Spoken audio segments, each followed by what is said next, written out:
Doctor Baba Saheb Ambedkar संविधान के निर्माता, डॉक्टर बाबा साहेब सत्वा विश्व रत्न महात्मा ज्योतिबा फुले, छत्रपति साहू महाराज,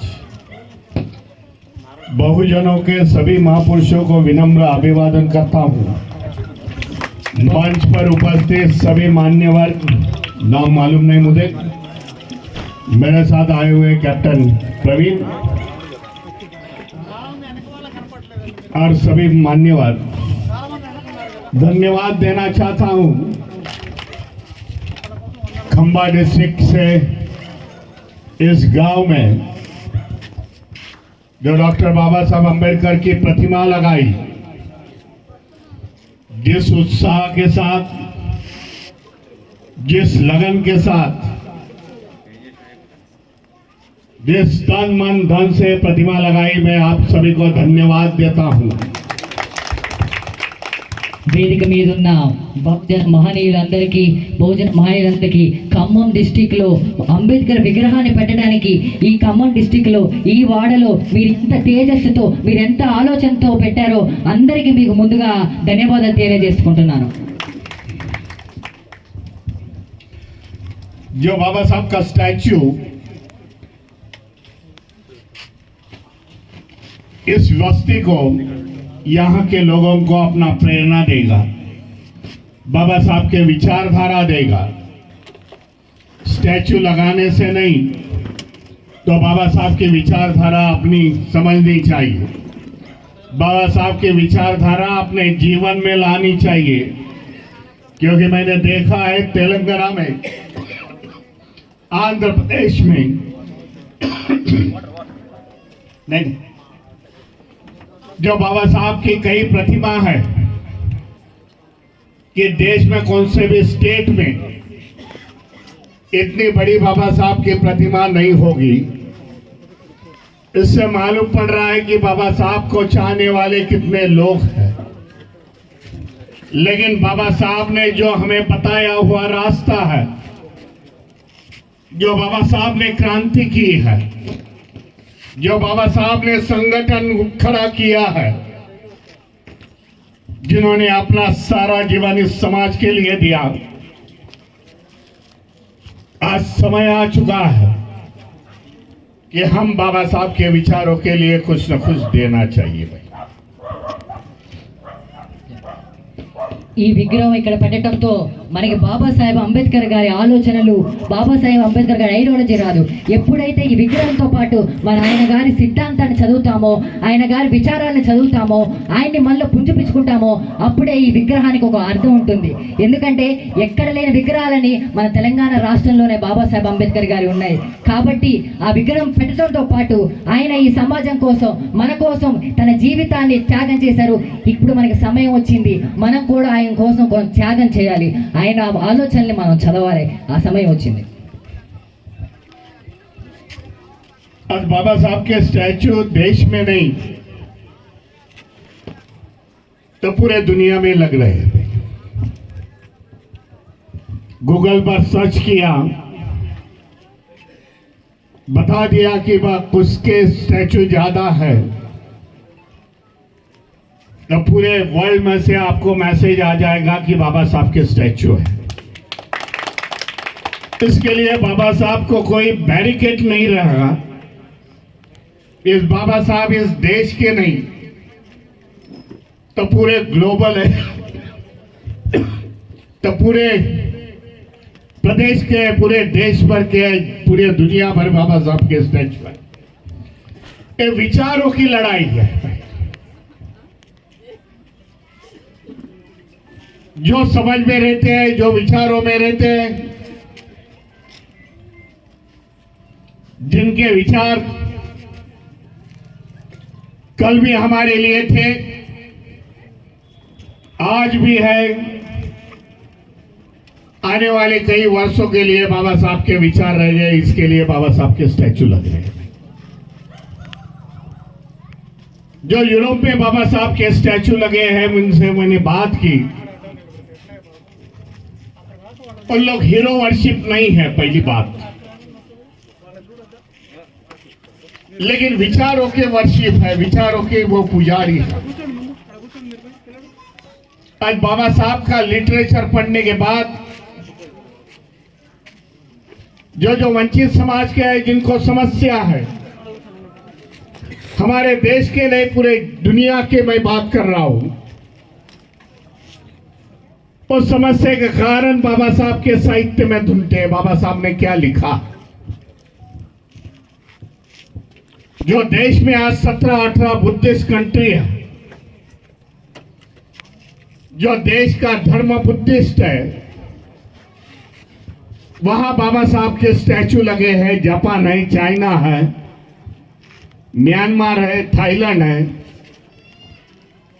तब उनसे संवाद साधा, उनसे पूछा तो बोलते बाबा साहब बोधिसत्व है, रिवाइवल ऑफ बुद्धिज्म बाबा साहब ने इस देश में लाया, इसके लिए बाबा साहब के हम लोग स्टैचू लगा रहे हैं। मैं आपको बताना चाहता हूं, बाबा साहब ने हमारे लिए काम किया, दलितों के लिए काम किया, शेड्यूल कास्ट शेड्यूल ट्राइब के लिए काम किया, हमारे लिए मसीहा है। लेकिन ये भी जान लो, बाबा साहब ने देश के हर एक नागरिकों के लिए काम किया है, किसी जाति और समाज के लिए नहीं। 1927 से बाबा साहब ने 1940 तक दलित समूह के उत्थान के लिए बाबा साहब ने काम किया, समाज को घड़ाने का काम किया है। लेकिन 1942 में 42 से जब बाबा साहब वाइस काउंसिल में मेंबर थे, मिनिस्टर थे,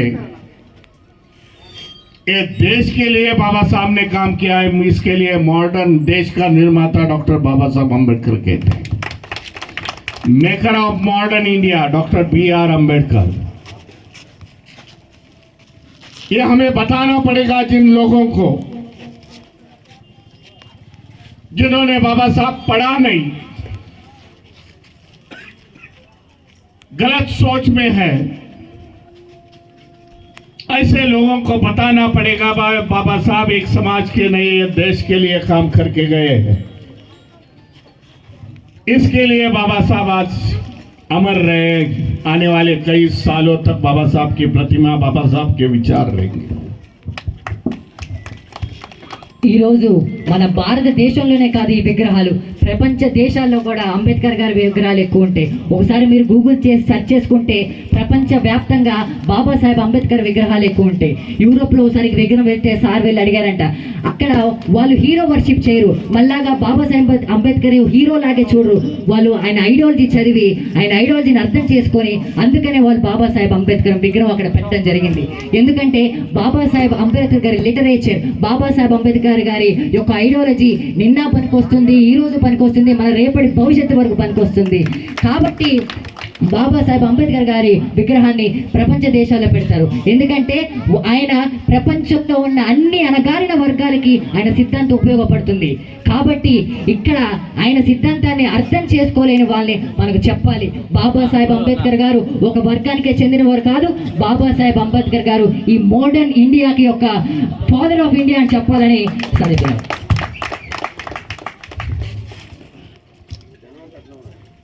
बाबा साहब ने अपने जीवन में 32 डिग्री ली है। जीवन पूरा संघर्षमय था और समाज के सामने उन्होंने एक आदर्श निर्माण किया है। बाबा साहब कहते हैं, मेरे पास इतनी डिग्री थी, इतना मैं पढ़ा लिखा था,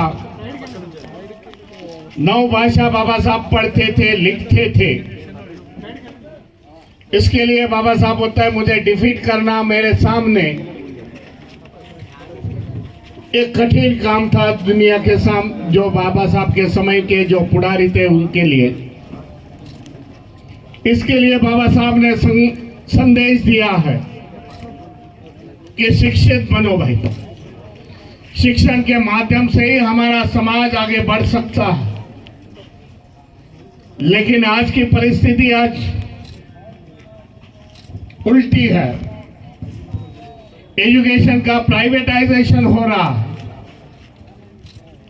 एजुकेशन महंगा हो रहा है, तो हमारे बच्चे पढ़ेंगे कैसे? इसके लिए हर एक अपने माँ बाप ने कड़ी की कड़ी मेहनत करके अपने बच्चों को पढ़ाना चाहिए। शिक्षा के माध्यम से हमारा समाज आगे आएगा। आज जो देश में माहौल है वो अच्छा नहीं है। संविधान बदलने की बात कर रहे हैं, इसके लिए संविधान के साथ हम लोग खड़े रहना जरूरी मैं समझता हूं। संविधान है, संविधान में हक और अधिकार बाबा साहब ने हमें दिया हुआ है और ये हक और अधिकार के कारण ही हमें आगे बढ़ रहे हैं। आज ये बाबा साहब की प्रतिमा लगा के मैं आप सभी को धन्यवाद देता हूं। लेकिन बाबा साहब के विचारों पर चलने की आज शपथ लेनी मैं समझता हूं ये प्रतिमा के सामने जरूरत है। जो बाबा साहब ने कहा हुआ था, भाई शिक्षित बनो, संगठित रहो और संघर्ष करो, ये बाबा साहब का मंत्र आज हमने आने वाले समय में आचरण में आना चाहिए। यही मैं समझता हूं करीब बाबा साहब के प्रतिमा लगाने का यह उद्देश्य होगा। जय भीम, जय संविधान। బాబాసాహెబ్ అంబేద్కర్ గారు తన జీవితంలో 32 డిగ్రీలు తీసుకున్నారు. ఆయన చదువు వల్లనే ఆ రోజుల్లో తన ఆపోజిట్ వాళ్ళ నాయకులకి తన్ని ఓడించడం అనేది చాలా క్లిష్టంగా ఉండేది. అందుకనే బాబాసాహెబ్ అంబేద్కర్ గారు మనకి ఆ రోజే చెప్పారు, చదువు యొక్క మాధ్యం ద్వారానే మన బతుకులు మారుతాయని. కాబట్టి ఈ విగ్రహం పెట్టడం మేమందరికీ ధన్యవాదాలు చెప్తూ, ఈ విగ్రహం ముందలే మనం అందరం ఆయన చరిత్ర చదువుతామని, ఆయన ఆశయాల్ని నెరవేరుస్తామని, మనం చదువుతామని ఆయన ప్రతిజ్ఞ చేయాలి. అదేవిధంగా ఈ రోజు మన భారతదేశంలో విద్య ప్రైవేటీకరణ అయింది. ఆ విద్య ప్రైవేటీకరణ అవటం వల్ల ఎవరికి ప్రమాదం అంటే మనకు ప్రమాదం. ఎందుకంటే పూటికి లేని వాళ్ళం మన పిల్లల్ని ఎలా చదివిస్తాం? కాబట్టి మనం ఎంత కష్టపడైనా మీ పిల్లల్ని చదివించండి. ఎందుకంటే బాబాసాహెబ్ అంబేద్కర్ గారు మనకి ఇచ్చిన ఆయుధం అదొక్కటే. అండ్ ఈరోజు భారత రాజ్యాంగాన్ని మార్చాలనే ఒక ఉద్దేశం, ఒక ఆలోచన నడుస్తుంది. ఆ భారత రాజ్యాంగాన్ని కాపాడుకోవాల్సిన బాధ్యత మన మీద ఉంది. కాబట్టి మనం ఏమి చేయాల్సిన అవసరం లేదు, బాబాసాహెబ్ అంబేద్కర్ని కానీ చదువుదాం, మన ఓటు మనం వేసుకుందాం, మన రాజ్యం మనం తెచ్చుకుందాం. Thank you.